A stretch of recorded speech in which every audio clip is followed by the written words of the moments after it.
तो यहाँ पे नेक्स्ट मूव करेंगे आगे। तो कहता है रिलेशन, ये लिखा हुआ है क्या वो बता देता हूँ। Relation between electric field intensity and electric potential यानी VE, ठीक है, ये लिखा हुआ है। इन दोनों के बीच में क्या संबंध है? हम लोग जानते हैं इलेक्ट्रिक फील्ड किसी पॉइंट चार्ज की वजह से r डिस्टेंस पे, यहाँ पे इलेक्ट्रिक फील्ड हम लोग का KQ/r² होगा, और पोटेंशियल हम लोग कल के वीडियो में देखे थे तो ये r होगा। दोनों को जब आप डिवाइड कीजिएगा तो KQ कैंसिल आउट होगा, तो यहाँ 2 गो r, यहाँ 1 गो r कैंसिल आउट होगा, 1 गो r बचेगा, यानी E/V का जो रिलेशन होगा 1/r का मिलेगा, ठीक है। या यूं कहे, इन दोनों को पलट दीजिए तो V/E बराबर रिलेशन होगा आपका r। यही रिलेशन है बेसिकली, और कुछ नहीं, ठीक है। तो यही साबित करना है। बोर्ड एग्जाम में तो जब आप जानवे करते हो सारी बातें लिखना पड़ेगा आपको, तो लिखते हैं। For point charge, A point है जिसका मान Q है, R डिस्टेंस P पॉइंट पे, जहाँ पे एट P पॉइंट पे हम लोग पोटेंशियल KQ/R इक्वेशन 1 मान लिए। उस पॉइंट पे इलेक्ट्रिक फील्ड KQ/R², ये भी हम जानते हैं।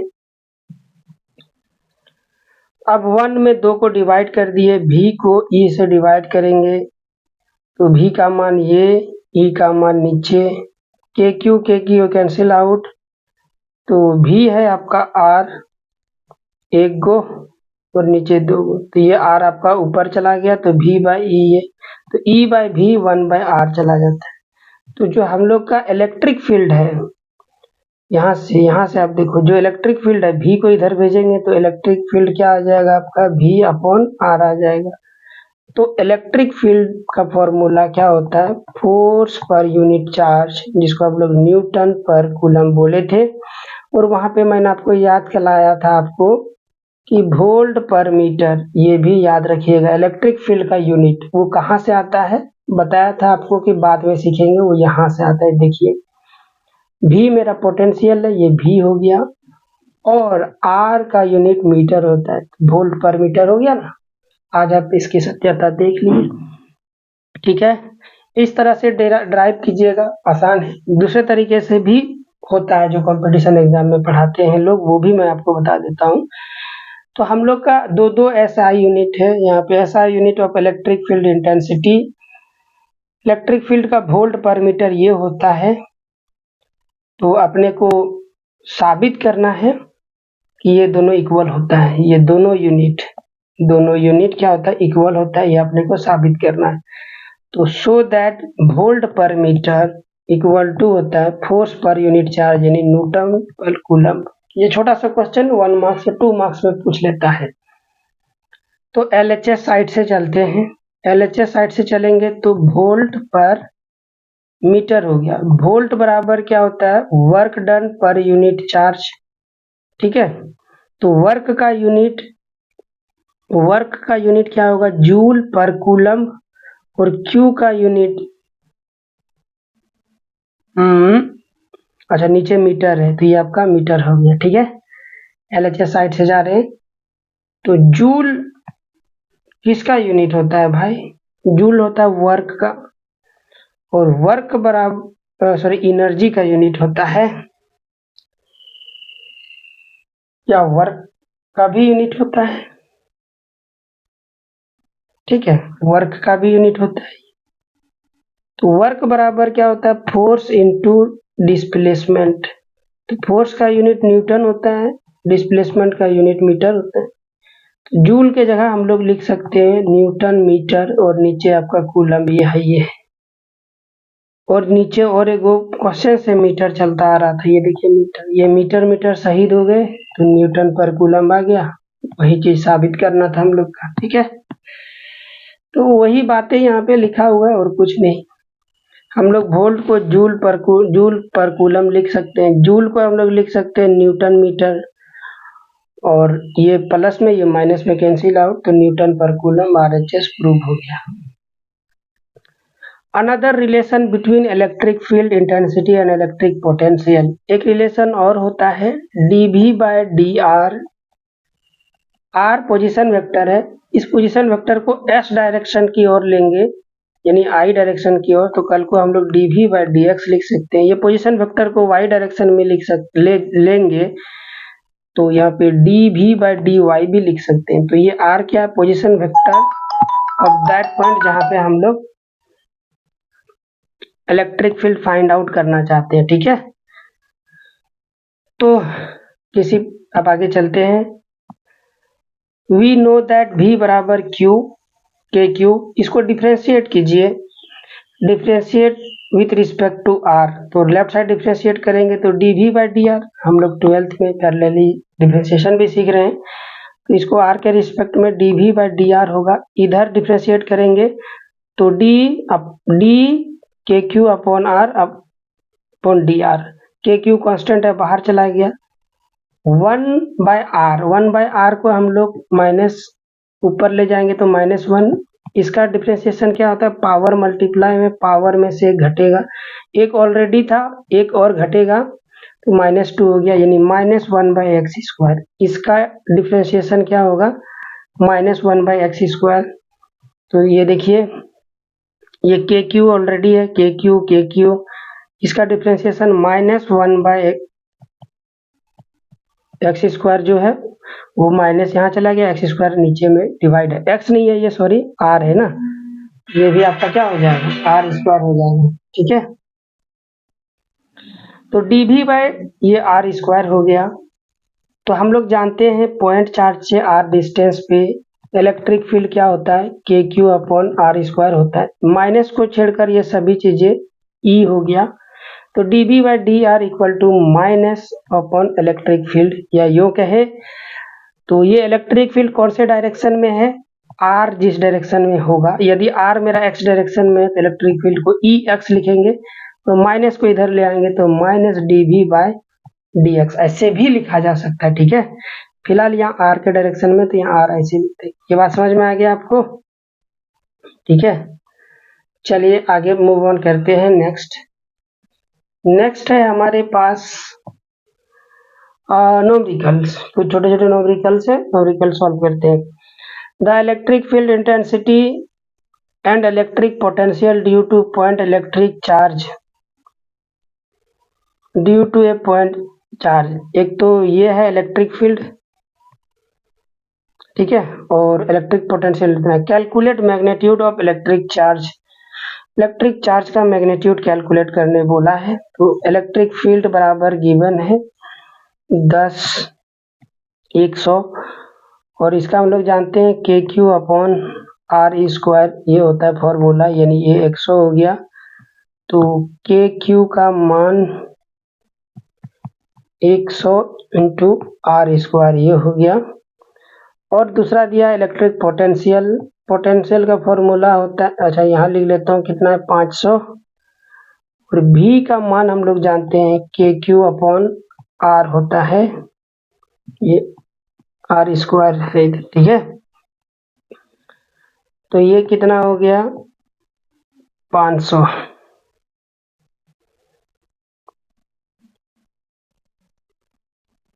दोनों के बीच का डिस्टेंस नहीं दिया है क्या। The electric field intensity and electric potential due to a point electric charge, this into this, calculate magnitude of electric field, नहीं दिया है, कोई बात नहीं, डिस्टेंस नहीं दिया है। KQ का मान ये यहाँ, KQ का मान देखिए यहाँ से ये है, तो यहाँ रखेंगे 100 R² अपॉन R बराबर 500, ये एगो R से कट गया, ये 2 0 कट गया, यानी R बराबर कितना आ गया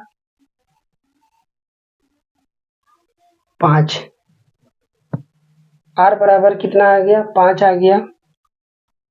इस वाले इक्वेशन से K Q equal to 100 into R का मान 5 का स्क्वायर, के बराबर 100 इंटू 5 का स्क्वायर 25, के का मान यहाँ लिखेंगे 9 इंटू 10 की पावर 9। इसको सॉल्व करेंगे, जो मान आएगा वो कूलम में हमारा आंसर हो गया। ठीक है, आगे चलते हैं नेक्स्ट क्वेश्चन की ओर।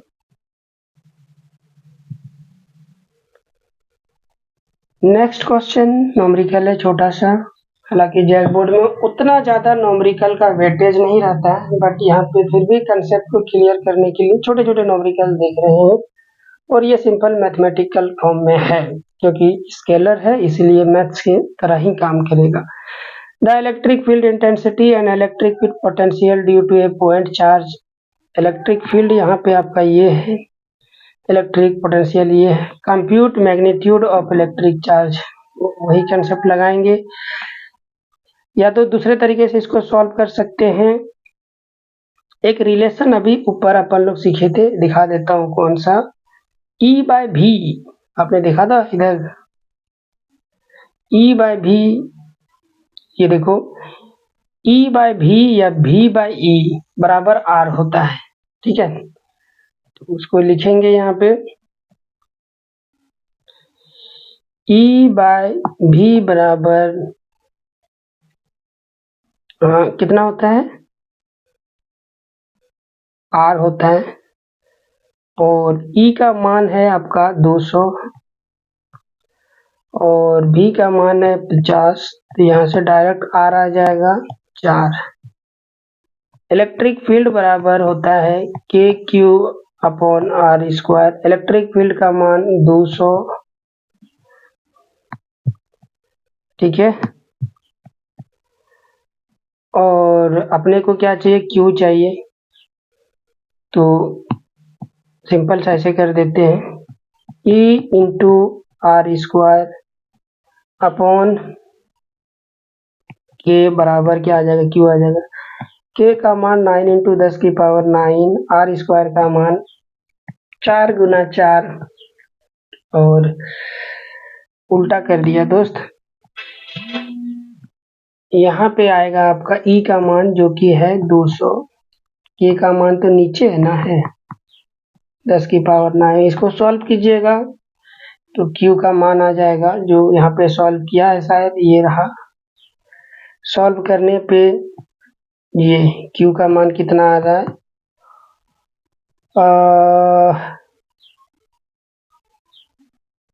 1 नैनो कूलम, ये चार्ज आ जाएगा आपका। ठीक है, सिंपल सा आप इसको कैलकुलेट कर लीजिएगा, आपका आंसर आ जाएगा।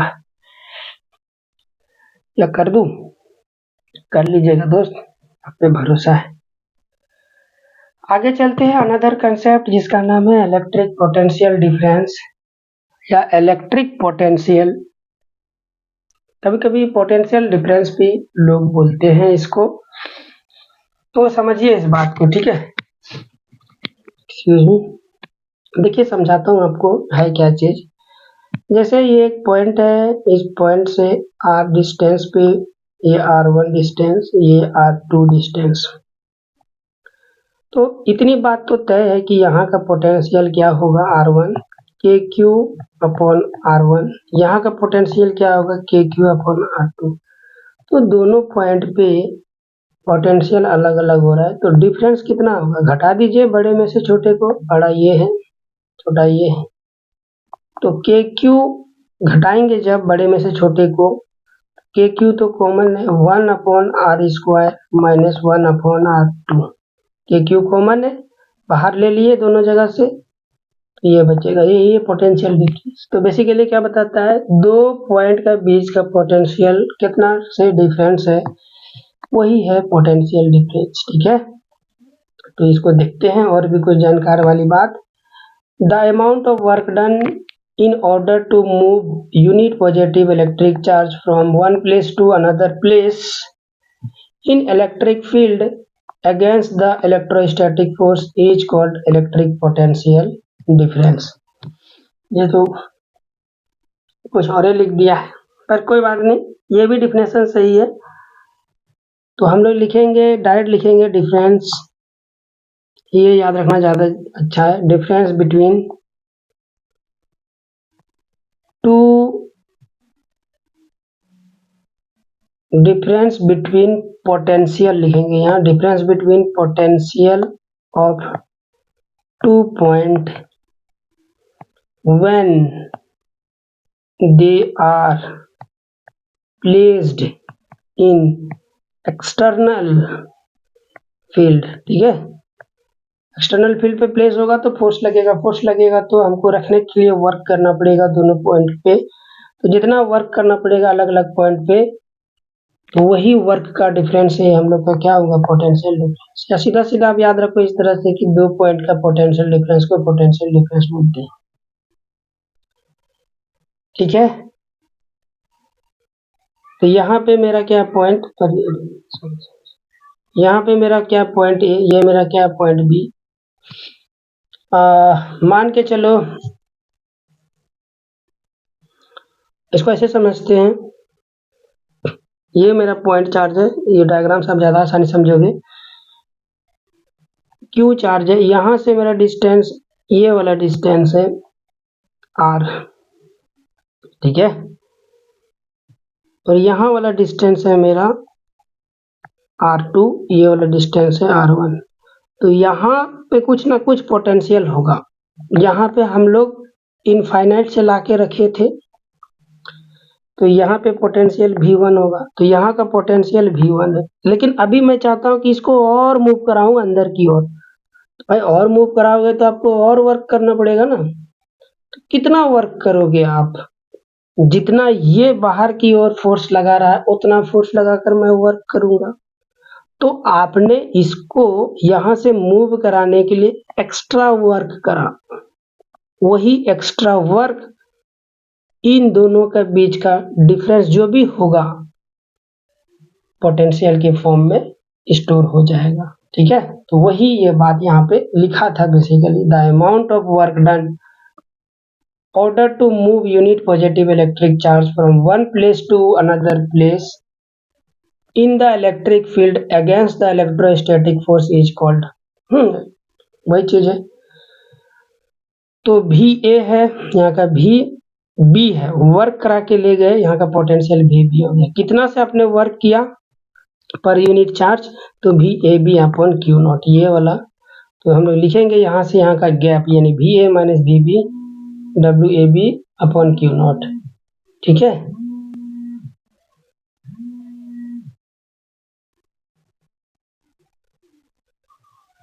वही सारी बातें। भी बी क्या है, electric potential at point B. A क्या है, पॉइंट ए का पोटेंशियल। ए बी क्या है, work done point A to B. ठीक है, यहाँ पे मैंने जो एक कंसेप्ट बताया ना आपको, ये वाला के Q upon 1/r minus 1/r2, ये भी आता है, लेकिन यहाँ पे यदि मैं शामिल नहीं किया हूँ इसका मतलब जैक बोर्ड में सिलेबस में नहीं होगा। खैर कोई बात नहीं, अपने को ये पोटेंशियल डिफरेंस समझ में आ गया क्या चीज है। आगे बढ़ते हैं। क्वेश्चन एक कहता है how much work done is required to move a electric charge, जिसका है plus Q charge, from a place of potential 10 volt. 10 volt का एक प्लेस है और हमको उसको मूव कराना है पोटेंशियल 50 वोल्ट। तो ये 2 कूलम का चार्ज है, यहाँ से यहाँ मूव कराने पे मुझे कितना वर्क करना पड़ेगा। तो पहले आप देखो कि भाई दोनों के बीच का पोटेंशियल डिफरेंस कितना है, यानी पीडी है 50, और हम लोग जानते हैं पोटेंशियल डिफरेंस बराबर क्या होता है। तो यहाँ से मूव कराने में मुझे जो वर्क करना पड़ा है वो 50 है। तो पोटेंशियल डिफरेंस क्या है, पर यूनिट चार्ज। इसको मैं 2 कूलम को यहाँ से यहाँ तक ले जाने में 50 जूल वर्क किया हूँ। तो 1 कूलम को वर्क कराने में कितना लगेगा, तो 50/2, तो ये हो जाएगा 25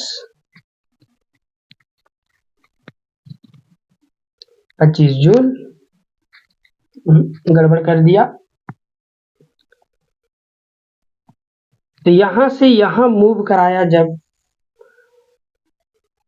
तो 50 पोटेंशियल डिफरेंस 50, यानी पोटेंशियल डिफरेंस क्या, 1 यूनिट को मूव कराने में एक यूनिट चार्ज को मूव कराने में मेरा यहाँ पे 50,000, तो यहाँ पे मैं 2 कूलम्ब 2 यूनिट को मूव करा रहा हूँ, तो कितना आ जाएगा 50 गुना 2 यानी 100।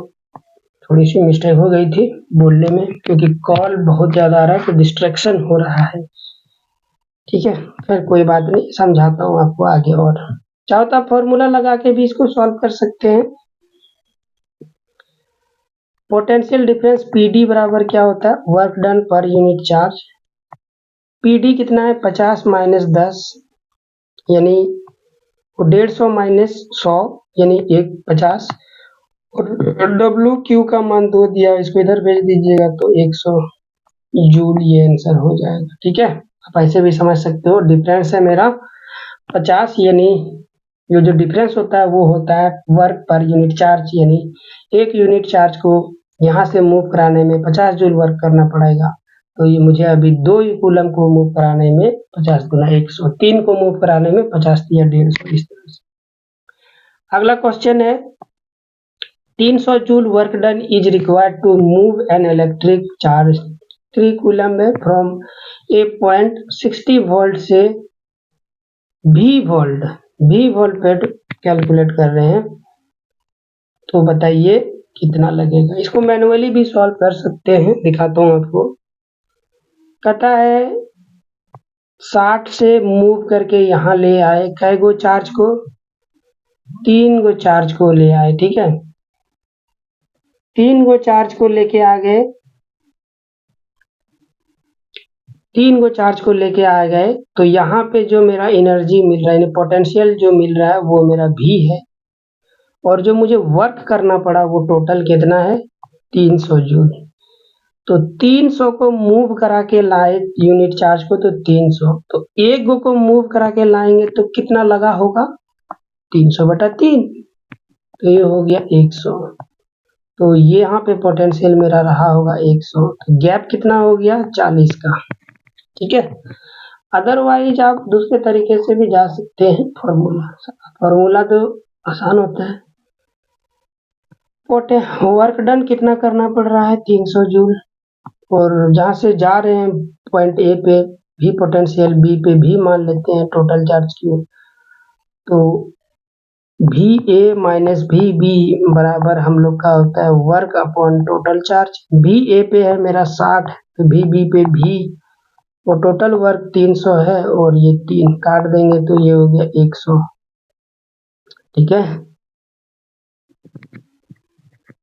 तो अब आगे जाएंगे तो भी गड़बड़ कर दिया क्या, कहीं पे गड़बड़ कर दिया कि ये कॉल बहुत ज्यादा आ रहा है, डिस्ट्रैक्शन क्रिएट कर रहा है। यहाँ पे क्या हो जाएगा आपका, ज्यादा माइनस कम होगा, यानी भी में भी पे ज्यादा होगा, भी माइनस ज्यादा माइनस कम, तो भी पे भी हो गया ये 60 को उधर भेज देंगे तो 160 हो गया, ये 100 प्लस 60 हो गया 160। लो जी, ये मैसेज भी आने लगा। चलो आगे चलते हैं, हम लोग का नेक्स्ट कंसेप्ट है इक्विपोटेंशियल सरफेस। पता है इक्विपोटेंशियल सरफेस क्या है, कहता है अच्छा वैसे समझ लो, ये पॉइंट है, ये पॉइंट आर डिस्टेंस वाला पॉइंट मिला मुझे, ये पॉइंट है। आप मेरे को लॉजिकली बताओ, क्या आर डिस्टेंस का पॉइंट एक ही मिलेगा? नहीं, आर डिस्टेंस का पॉइंट ये भी हो सकता है, आर डिस्टेंस का पॉइंट ये भी हो सकता है, आर डिस्टेंस का पॉइंट ये भी। तो आप ध्यान से देखो, तो मैं आपको समझाऊं, यदि ये मेरा पॉइंट Q है, तो ये आर डिस्टेंस ये भी है, ये भी है, ये भी है, ये भी है, ये भी है, सारे आर डिस्टेंस। ठीक है, इसको यदि मैं सिलेंड्रिकल फॉर्म में बनाऊं तो ये इस तरह होगा। तो ये लाइंस को जोड़ने वाला, यहाँ से आर डिस्टेंस, ये आर डिस्टेंस पे ये पॉइंट, तो इन सभी पॉइंट को मिलाने वाला चारों तरफ एक सिलेंड्रिकल फॉर्म में सरफेस मिलेगा। इस केस में एक सर्कुलर सरफेस मिलेगा, तो ये सभी पॉइंट पे जो पोटेंशियल होगा सेम होगा और कितना होगा वो KQ/R। तो इसी सरफेस को हम लोग बोलते हैं इक्विपोटेंशियल सरफेस। ये सर्कुलर है। इस केस में यदि इसको मैं एक रड ले लेता हूँ तार, तो यहाँ से R डिस्टेंस यहाँ पॉइंट मिलेगा, R डिस्टेंस इधर भी मिलेगा, R डिस्टेंस ऊपर भी मिलेगा, मतलब जहाँ लिख रहा हूँ ना इसके ऊपर, इसके पीछे भी मिलेगा। तो मतलब यूँ कहें कि इस तार के चारों ओर मिलेगा R डिस्टेंस, ऐसे ऐसे ऐसे ऐसे ऐसे R डिस्टेंस वाला, यूं यूं यूं। तो मुझे एक सर्कुलर सरफेस मिलेगा और ये सभी इस तार से कितने इधर भी R ऊपर चारों तरफ R पे, तो ये पूरा जो सरफेस मिल रहा है सभी पे मेरा पोटेंशियल क्या लिखूंगा, R डिस्टेंस है तो KQ/R। तो सभी जगह पोटेंशियल मेरा सेम है, तो वैसे सरफेस को हम लोग बोलते हैं इक्विपोटेंशियल सरफेस। मतलब एक ऐसा सरफेस जहाँ पे किसी पॉइंट चार्ज या कंटिन्यूअस डिस्ट्रीब्यूशन चार्ज की वजह से पोटेंशियल मेरा सेम होता है, फिक्स होता है, इक्वल होता है, उसको इक्विपोटेंशियल सरफेस बोलते हैं। तो यहाँ लिखा हुआ है देयर आर द रियल और हाइपोथेटिकल सरफेस। ये काल्पनिक दिखता थोड़ी है, ये सरफेस दिखता है क्या? नहीं दिखता, लेकिन होता तो इफेक्ट दिखता है। तो हमने ये कल्पना कर लिया जरूर वहां पे ऐसा सरफेस रहा होगा जहाँ पे पोटेंशियल इक्वल रहा है। ठीक है, ये वाला बात लिखा है। कहता है if we join these points we get a hypothetical surface. ये वाला स्टेटमेंट जो है इसके लिए लिखा गया है कि इन पॉइंट को यदि मैं जोड़ूंगा तो मुझे एक हाइपोथेटिकल सरफेस मिलेगा, उसी को बोलते हैं। ये तो R डिस्टेंस के लिए है। इमेजिन करके देखो आप, ये R है तो ये R से थोड़ा बड़ा और थोड़ा बड़ा और थोड़ा बड़ा, तो बहुत सा मिलेगा ना इस इक्विपोटेंशियल सरफेस, बहुत सा मिलेगा इक्विपोटेंशियल। ये बात समझ में आ गया आपको? क्वेश्चन इक्विपोटेंशियल सरफेस से नहीं, क्वेश्चन आपका आता है इसका प्रॉपर्टी से। इक्विपोटेंशियल सरफेस का प्रॉपर्टी क्या होगा? तो और एक चीज देखता हूँ, मान लेते हैं प्लेन शीट के लिए, प्लेन शीट के लिए ये है, तो ये चार्ज जो है शीट है, तो इसके लिए R डिस्टेंस, यहाँ इसके लिए भी R डिस्टेंस, इस चार्ज से भी R डिस्टेंस, इस चार्ज से भी R R R R R R distance में आपको एक प्लेन मिलेगा, क्योंकि इस चार्ज से सभी R डिस्टेंस पे बना हुआ प्लेन है। तो सबके लिए KQ/R लिखूंगा। तो अगेन यहाँ पे मेरा क्या हो जाएगा, पोटेंशियल इक्वल। उसी तरह ये सरफेस के लिए भी, ये सरफेस के लिए भी। आई होप आपको ये कंसेप्ट समझ में आ गया होगा। अभी नेक्स्ट चलते हैं, इनफाइनाइट रड। इनफाइनाइट रड के बारे में आपको ऑलरेडी बता चुका हूँ। देखो आप, ये एगो R, दूसरा, तीसरा, चौथा, ये सर्कुलर में ऐसे ऐसे होगा, ठीक है, यूं। लेकिन अभी बुक में मैं आपको दिखाया हूँ तो ऐसे ही मुझे दिखाना पड़ेगा। इक्विपोटेंशियल सरफेस है, ये सारे के सारे इक्विपोटेंशियल सरफेस है। और एक कंडक्टर, कंडक्टर के लिए, कंडक्टर बोले तो ये तार है एक्चुअली। ये तार को जब आप ऊपर से देखोगे इधर से तो आपको कुछ इस तरह दिखेगा। तो जो चार्ज होता है ना वो कंडक्टर के सरफेस पे होता है। तो कंडक्टर का सरफेस क्या है, इसमें तो तार यूं गोल गोल भरा हुआ है पूरा गजागज, तो सरफेस पे चार्ज रहता है, ये हम लोग जानते हैं, ठीक है। तो इस सरफेस पे, इस सरफेस पे इक्विपोटेंशियल कैसा होगा, इस पॉइंट पे, इस पॉइंट पे, इस पॉइंट पे, इस तरह सर्कुलर होगा, सर्कुलर होगा, सर्कुलर होगा। ये तो काम की बात। एक चीज हम लोग और सीखे हैं इलेक्ट्रिक फील्ड ऑफ लाइन से, आपको बताया था वहां पे इक्विपोटेंशियल सरफेस पे इलेक्ट्रिक फील्ड ऑफ लाइन कैसा होता है, परपेंडिकुलर होता है। आज वो दिन देख लीजिए। यदि ये मेरा एक इक्विपोटेंशियल सरफेस है, उसका प्रूफ, तो इलेक्ट्रिक फील्ड बाहर की ओर निकलेगा तो ये परपेंडिकुलर है, दिख रहा है आपको। उसी तरह ये सर्कुलर सिलेंड्रिकल है, तो इस तार पे प्लस चार्ज है तो बाहर की ओर ये इलेक्ट्रिक फील्ड निकलेगा, दिख रहा है आपको। तो ये बाहर की ओर इलेक्ट्रिक फील्ड और ये सरफेस, दोनों के बीच का एंगल 90 डिग्री। तो ये कंडक्टर है, इलेक्ट्रिक फील्ड बाहर की ओर निकलेगा, इक्विपोटेंशियल सरफेस से ऐसे होगा। तो यहाँ आप एक टेंजेंट खींचेगा, सर्कुलर के केस में टेंजेंट खींचते हैं, तो ये परपेंडिकुलर दिख रहा है आपको। तो इक्विपोटेंशियल सरफेस पे क्या होता है, इलेक्ट्रिक फील्ड परपेंडिकुलर होता है, ये याद रखिएगा। अच्छा याद हो गया, लिखना जरूर, टाइम वेस्ट नहीं करेंगे, आगे मूव करते हैं। तो properties of equipotential surface, no work done in required to move on electric charge from one place to another place on equipotential surface. अब मेरा ये पॉइंट है, ठीक है, ये पॉइंट है एक, ये पॉइंट है दो। यहां से इधर मूव करूंगा तब मुझे वर्क करना पड़ेगा, लेकिन मैं आर डिस्टेंस पे ही मूव कर रहा हूं इधर, इस डायरेक्शन में तो कोई फोर्स ही नहीं अपोज करने के लिए, तो मैं आराम से मूव कर सकता हूँ। तो ये मेरा कैसा है, सभी आर डिस्टेंस पे, ये तो इक्विपोटेंशियल सरफेस है, तो यहाँ पे मैं बड़े आसानी से मूव कर सकता हूँ बिना फोर्स लगाए, क्योंकि इधर मूव करने के लिए कोई मुझे अपोज नहीं कर रहा है, ठीक है। इसीलिए यही वाला बात लिखा है, कोई अपोज नहीं कर रहा है तो कोई फोर्स नहीं लगाना पड़ेगा, कोई फोर्स नहीं लगाना पड़ेगा तो कोई वर्क नहीं करना पड़ेगा, तो वर्क डन कितना हो गया, 0 हो गया। कोई वर्क नहीं करोगे तो वर्क डन 0। तो इक्विपोटेंशियल सरफेस पे आप मूव करोगे तो वर्क डन 0 मिलेगा, ठीक है। Equipotential surface, we know that VB minus W work done AB upon Q not. Equipotential surface पे VA अपन VB बराबर होता है, तो ये बराबर हो गया, तो दोनों बराबर है, तो VB माइनस VB लिख सकता हूँ, कैंसिल आउट होकर 0 हो गया, तो Q नॉट को 0 से मल्टीप्लाई करेंगे तो वर्क डन 0 हो गया, ये साबित हो गया। अदरवाइज मैं आपको थ्योरेटिकल भी समझा चुका हूँ इसको।